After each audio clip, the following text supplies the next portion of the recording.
updates coming in. So I set up for that dude, set up for the F5. Right, where is the dude that I missiled?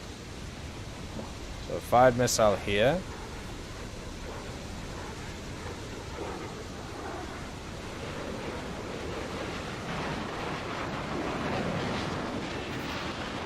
What?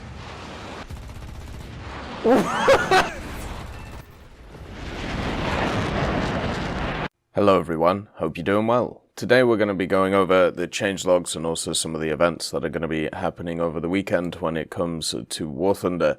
There's the Bundeswehr Day and also the British Armed Forces Day, so a few things to sink teeth into. Also, there are a few data mines, and they're talking about, the idea of maybe some new kind of beginner packs coming in. What I'm going to do is not going to do a video on them specifically, but instead probably cover them when they come out if they do, and if they don't, then we'll have a look at them in the files in a few days. So overall, that's pretty much it. Hopefully the general grinding is going well for you guys, and hopefully you're enjoying the new updates. I've nearly got the F-14 now. I've been spading the good old AV-8C of all things in the American tree, because I've pretty much got everything else spaded. Got myself all the napalm and stuff. Still trying to find a use for it, but I'm sure I will at some point find something to do with it and have a bit of fun with it. So, c'est la vie. Anyway, let's get into the news. The first special, which is going on this weekend from the 24th to the 27th of June, is you have to play 3 battles using German vehicles, and you can get yourself the Bundeswehr Day decal. Now, this is to obviously celebrate the Bundeswehr. It says in June of 1955, West Germany founded its Ministry of Defense that began working on rebuilding the country's armed forces. The new army received a new name. Instead of Wehrmacht, it was called the Bundeswehr, probably because of the issues of calling it the Wehrmacht after certain wars that went on in the previous years. So yeah, this is basically celebrating the birth of the Bundeswehr. You get a pretty cool decal out of it. What is kind of sad though is when this article first came out, it was advertised that certain vehicles would be available for GE, such as the Karl Golster, the Panzer SFL, the little tank, basically the 1C, and also the Panzer 470A. But unfortunately, that has been removed from the article, so I'm guessing either they weren't ready or there was something wrong with them. Kind of sad though, hopefully they bring them back. Britain has a similar day which is coming as well, and basically it's the same idea. So from the 24th to the 27th of June, all you have to do is play 3 battles using rank 3 vehicles or higher with the British Army stuff, and you'll get yourself the British Armed Forces Day decal, which looks very nice. What I like about both sets of these decals is they're very high contrast, so they're going to stand out a lot, which is really, really nice. And it says on the 26th of June in 1857, the first Victoria Crosses, the highest military awards in the British honours system, were awarded to veterans of the Crimean War by Queen Victoria herself. And since 2006, the United Kingdom has celebrated its soldiers on the last Saturday of June. Because, of course, we can't do anything normally. We have to pick random days every year instead of keep it the same every year, which is so annoying. Easter, I'm looking at you. We also had some changelogs starting on the 22nd of June for update 2.17.0.28, and there was a bunch of changes for different things, basically fixing some stuff from the update and also just looking at some different stuff. So for ground vehicles, the M36B2, which is of course the Japanese vehicle, it had the incorrect armor thickness in the info card, so this has now been corrected. Doesn't make a huge difference, but at least it lets people know a bit more information. The M4A4 for China, France and Italy, the M2 machine gun, which was invisible on the visual model, has now been removed from the X-ray as well. It would be nice if they got the 50 cal on top of it. A 50 cal is actually very useful when it comes to ground forces, not just with dealing with planes, but also with dealing with very light vehicles which are running around. The Challenger Mark II, DS and Mark III, the incorrect equivalent durability of the turret front has been fixed. Now it corresponds to the calculated protection parameters as before. So It was obviously having a few issues when it came to its armor. It'll still have the same weak spots that you shoot: breach, lower glacis, and then even sometimes cheeks, depending on which rounds that you have. Some rounds can just straight up go through the Challenger 1's armor. It's very annoying. In aircraft, they fixed a lot of the HVAR pylons. So basically, the Hurricane Mark II-B Trop, all of the Corsairs, the F4U-1D, 1C, and 4 have got it fixed. Same with the P-51 series of aircraft and the Firecrest. So whatever was causing that bug was a very widespread issue. It wasn't just on one specific vehicle, it was on a whole bunch of them, but hopefully now it is fixed. The Ka-52, the name of the active protection system has been changed to the L-370 Vitebsk. I don't think that'll change anything on it. It probably should act exactly the same. Also, there's a bug that has been fixed where a seeker lock-on zone was not displayed for air-to-air missiles. So luckily they fixed that. The PO2, the position of the windshield in the cockpit has been fixed. So that's nice, I suppose. Nice to see the PO2 getting a bit of love. Hopefully it gets brought back this year. The I-185, the canopy animation, has also been fixed. The Su-11 and 9, the aileron animation from the cockpit view, has been fixed as well. All of the MiG-9s, the position of the landing gear from the cockpit view has been fixed.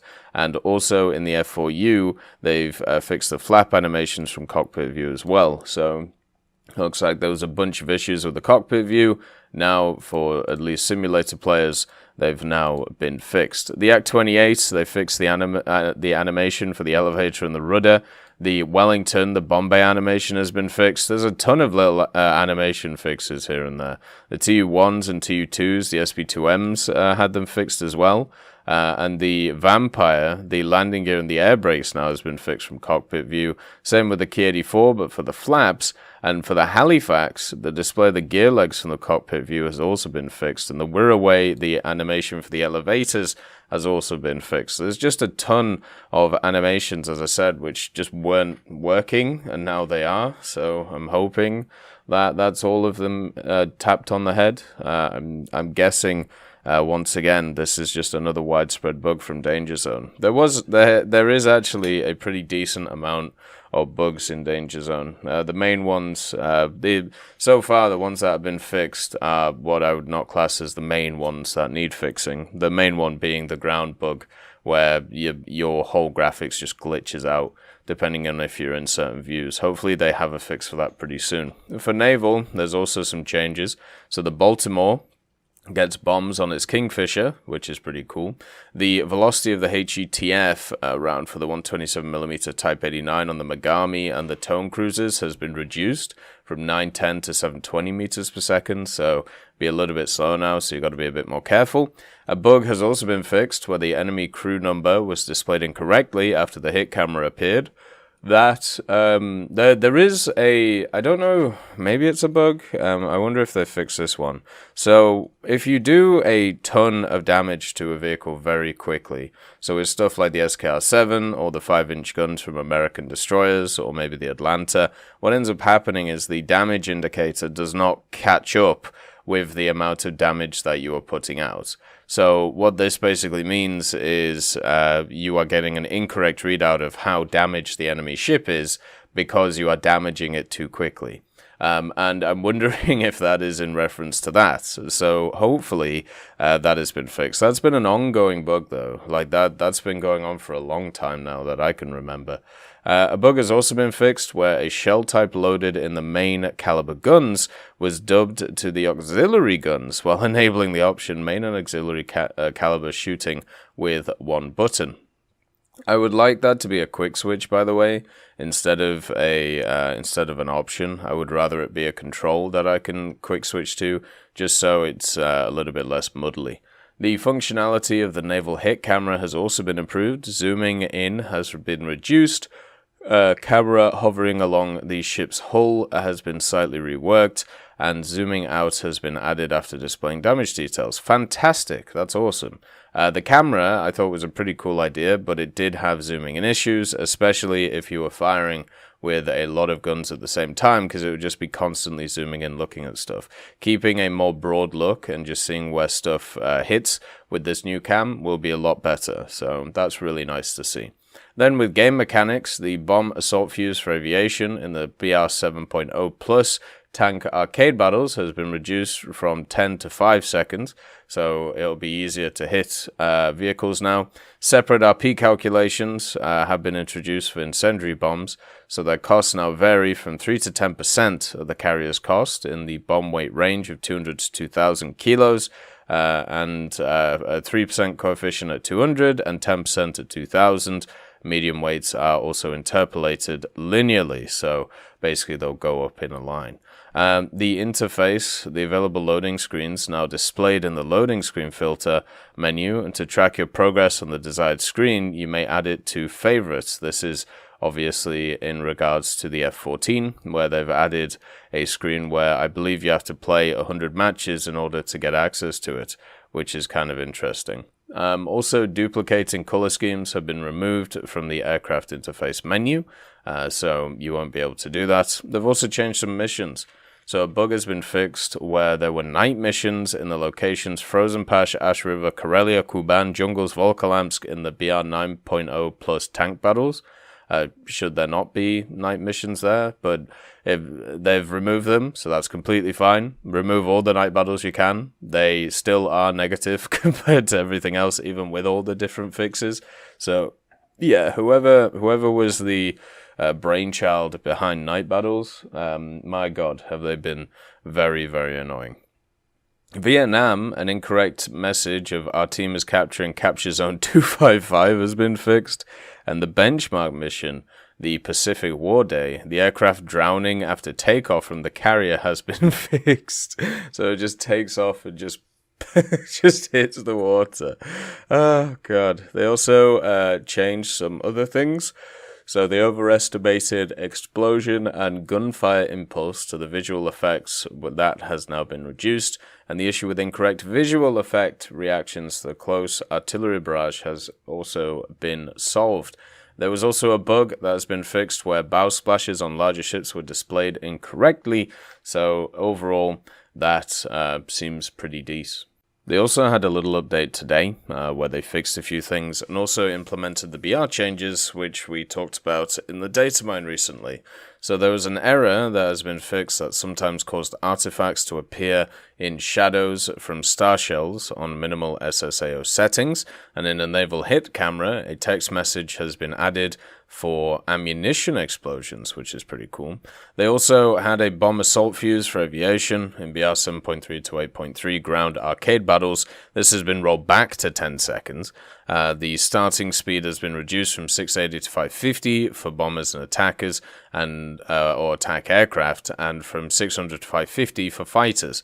So maybe they were too powerful, or maybe there was a bug, but usually when a change is rolled back, it's either it's had unforeseen consequences is probably the best way of putting it. They also changed the BTRZD's battle rating in RB from 4.3 to 4.7, as we talked about previously, and also the Lancia has been increased to 2.0 in AB game mode from 1.7. So, a slight little BR changes here and there. The BTRZD, I hope it doesn't go up too much, just because of the fact that I don't want to see it go crazy. You know, I would prefer it to be in as many lineups as possible, since one of the issues that the Soviets have is they don't have a decent AA for a long time in that tech tree. Anyway, those are the changes from the last few days.